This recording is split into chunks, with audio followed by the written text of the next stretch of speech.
Hello and welcome to Thruxton. It's Friday, which means free practice is done, and what a week it has been in Bennetts BSB. I don't even know where to start. There's so much gone on off circuit. We'll have to talk you through what happened on circuit as well. This is the smallest and most condensed pit lane, and typically the most busy pit lane that we've had throughout the day. We're bound to get run over. Let's try and recap. Now remember, top 12 from today's sessions goes through to Q2, and it's so close here at Thruxton. The Whitecliff CDH Racing team come here off the back of points at brands for Luke Hedger in every single race. First point on the board for 810 Racing, BMW Davey Todd as well. So that was good news for him. Hopefully they can find some more steps. As we go along here, Billy McConnell, bit of work going on for his bike at the moment. He was on the podium here last year. He just missed out on a place in Q2 a moment ago. I'll tell you how tight it was. Half a second covered the top 10 just a moment ago. And I've never seen team members, crew, riders so desperate to get through to Q2 as much as this weekend. The Send My Bag Racing Team IWR Honda there of Scott Swan, he left until the very last minute and booked a place into Q2, but he nudged out a couple of big names, and we'll come to those in just a moment. John McPhee misses out, and the Master Mac Honda, he has work to do in Q1 coming up tomorrow. On the other side of the garage, Charlie Nesbitt, number 86, oh, almost got run over, has gone through and had some great speed. Remember, Nesbitt has had podiums here before at Thruxton. It's one of those circuits that really suits the Honda, the Kawasaki, the inline fours in general. And remember, Ducatis have notoriously struggled. Dow Racing, number 25, Josh Brooks. No one has won more races than Josh around Thruxton. He got a time to book himself a place into Q2. On the other side of the garage, this number 19 bike here belongs to Gabriele Giannini. He's replacing the absent and injured Lee Jackson. We send Lee all our best. I've got to say, really pleasant young man. Had a chat with him earlier on, and he did not embarrass himself by any stretch. Never seen Thruxton. He was only 1.2 off. Then we come on to the AGN Steel Stock Kawasaki's. Iden and Cook should be okay here. The Kawasaki doesn't mind lean angle, and there's plenty of it here at Thruxton. Both Iden and Cook are through to Q2 safely, so good news for them. Moving on now to the Hondas. This is the British Supersport Honda garage, so we don't need to talk about those for now. Kennedy and Harrison will be going into British Supersport this weekend. Let's see if I can get a word with Tommy Bridewell, because Tommy was inside the top 3 today. Home circuit, of course, and back from injury after that high side at Clearways. Can I get a quick word? Let's see. Yeah, here comes Tommy. Thumbs up from Tommy. Boy, oh boy, Tommy, if there was a session that was very important to get through on a Friday, I know they always are, but this one in particular for you. Yeah, do you know what? It's weird. I've probably got a bit more of a smile back on my face. I feel like I've got my old bike back, to be honest, because I was adamant, you know, from coming into this weekend, I wanted the setup that I had last year to then work from. Not saying I am right exactly the same, we are a little bit different still, but I just feel comfortable on the bike. You know, this year's been tough where we tried to move my body a lot further back. Now I'm further over the front of the bike, and I just feel good on it. So, yeah, honestly, I know I had a bit in hand. Happy enough with the lap time, and I think our long race pace on the SED tyre, like the harder rear tyre, is quite strong actually. So, yeah, happy all round. Good job to Honda for their efforts, and we'll continue working because we're not fools. We know the Yamahas are super strong here, and no doubt it's going to make good viewing for all you guys because there's going to be probably 16 or 17 riders with about 3 laps to go tomorrow, so I can't wait. Good to see the smile back. Cheers, guys. Thank you. Thank you, Tommy. So there we see. That is good. You can just see in the body language of Tommy, different character. I'll be honest, last couple of rounds, I haven't wanted to go anywhere near the garage because he's been a bit grumpy, but that's really good news for Tommy Bridewell and his fans. Just a quick update on that crash. He's physically unscathed after that high side. And next door, Andy Irwin, bit of work to do for him. A mechanical during that Q2 session meant that he didn't go through to Q2. Now we come on to Motor Rapido Ducati. A couple of times I walked past the garage today and I saw Leon Haslam, shaking his head a bit. They're trying to find some sort of setup. He is one of the riders who was nudged out by Scott Swan last minute. So he's got to go through Q1 tomorrow. But there is some positive news for Ducati in general. Remember, the last couple of years, they have had a nightmare here. Getting through Q2, last of their problems, it was just getting a top 10 finish. However, there's positive signs to come. Storm Stacey's garage here. I want to get a word with Storm, if he's here. Is he here? He's not. That's a shame. If we catch him when he comes out, he was second fastest on the Batham's AGN BMW. Really good to see him at the sharp end again. I had a feeling that it might just work around here. He is going to be a thorn in the side of many a rider here this weekend, but he's not about at the moment, which is a shame. There we are, nothing we can do about it. Now, on to a couple of Ducatis. First of all, Hager PBM Ducati. Oh my goodness, where do we start? If you are not aware of the news that broke earlier this week, then you must have been under a rock somewhere. Basically, Hager PBM Ducati have had Scott Redding the last couple of rounds to replace Glenn Irwin. Bombshell on Tuesday, Glenn Irwin and PBM have parted company.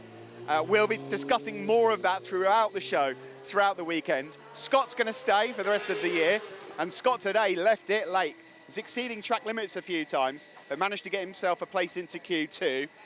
Not a circuit that's suited PBM over the last couple of years. I just saw Jordan Bird. She seems pretty happy.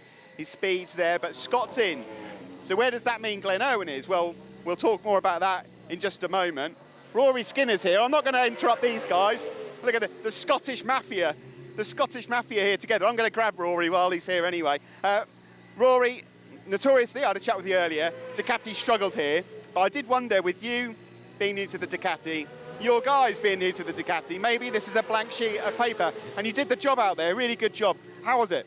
Cheers, Steve. Yeah, I mean, it's as you said, it's our first time here with the Ducati, my first time, the team's first time, and you know, everybody does go on about how it's not the Ducati's favourite track, and yes, I can see that. I know how this bike works, I know how you need to ride it, and it doesn't favour itself to Thruxton, but there's no reason why we can't do our best job that we can do to make it adaptable and to try and get it to work. And I think we've shown that this afternoon. You know, we did a lot of laps on the harder tyre to understand what it'd be like at race distance, and yeah, once we stuck the soft tyre in, it allowed us to have a bit more grip and to put a lap time in. I think it's still going to be interesting in the race. It's not going to be easy, but yeah, I'm excited to get one under my belt tomorrow. Well, it'll be fun for us. Good luck. Thank you. Cheers. Thanks to Rory Skinner then, Cheshire Mouldings Ducati, really good. I was on their pit wall actually during that session, and I saw them all sort of fist pump. They were really happy with Rory's time in that session, so that Ducati going very well. Over now to McCams Racing Martrain, P1 for Danny Ken. An absolutely brilliant result for him last time out at Brands Hatch, of course, on the podium twice. Is he anywhere to be seen? No? Is he gone? He's gone. That's a shame. I did ask him to stay around, but it doesn't matter. Danny Kent fastest here today. We've got a feature interview coming up over the weekend on TNT Sports, so don't go anywhere. Tune in and catch that. The smile's back on his face. The setup is there. He's comfortable. He's at his home circuit, although he lives up in Chesterfield now. He looked really, really good. So P1 for Danny Kent. Raceway's Yamaha. Brad Ray, championship leader, looked in good form. Now, I don't know if you're going to be able to see this, Dazzler, but there's a brand new swing arm on this bike that none of the other Yamahas have. Come this side to the right, have a look down there. That's a World Superbike swing arm, the same used by Locatelli, by Jonathan Ray. That is new for Brad Ray this weekend. So they've been putting that through its paces throughout today. He is through to Q2. There'll be a lot of work that's been done on used rubber. We will monitor how they go over the weekend as to whether or not they want to continue using that, but he is the only Yamaha rider to have that, as if he needs any more strength, given his current lead in the championship. Now, this is where all the drama is happening now as well. As if the news that Glenn Irwin and PBM Ducati had parted ways wasn't enough, the new formed Nitrous Competitions Yamaha team have signed Glenn for the rest of the season, and so Kyle Wright does now have a teammate. Kyle is here. I'm going to grab a quick word with Kyle if I can. He's just having a chat with his dad, Sean, at the moment. Quick word. Kyle, Yamahas always go well here. How was it out there today? It was good. Not many people might know, but we've got 2 tyres this weekend, so difficult to set your bike up for qualifying and for the long races as well. So I've had a good day. The pace on the harder tyre was good, and the pace on the qualifying tyre was okay. So yeah, I've got high expectations. So fourth's not good enough. What are you expecting really in the race though? It's going to be mad, isn't it?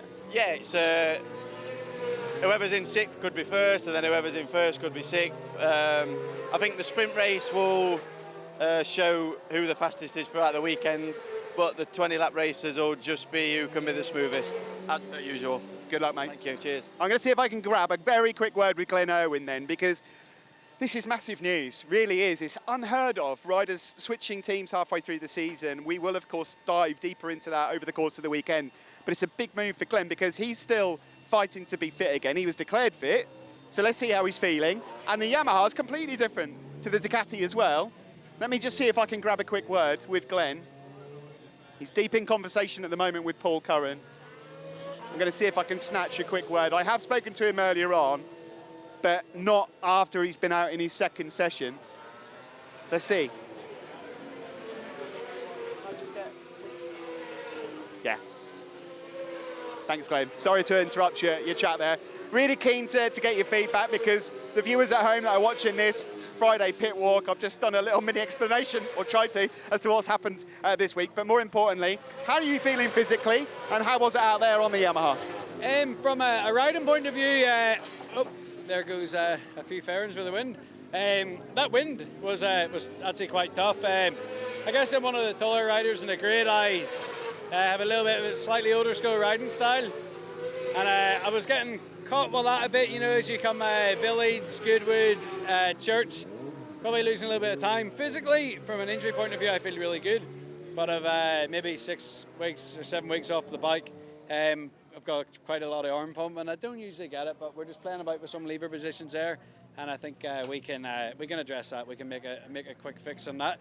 A little bit frustrated. I went out behind Kyle to have a little go at Q2 and to get straight through to Q2, and a blue Noble and a blue Church, and I missed out by like half a temp. So it's pleasing because we were so close, and it wasn't the limit. There was big mistakes.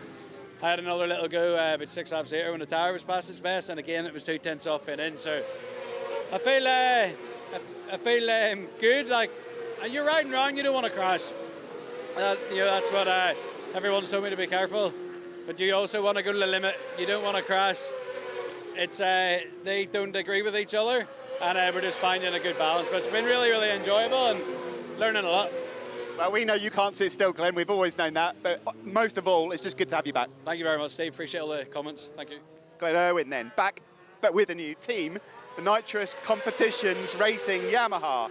Wow, there's so much to get through this weekend. You're not going to want to miss any action. And let's not forget, Thruxton is box office. Some of our finest racers over the last few years have come right here, and it's sure to be the same because the sun's shining here today, tomorrow and Sunday. This is how you can watch TNT Sports 4 both tomorrow and Sunday. 12:30 start tomorrow till 6 p.m, so plenty of action. Same again on Sunday on TNT Sports 4. We start at 1 p.m, 3 to 6, but more importantly, it's free to air on Sunday as well. We are live from Thruxton on Quest.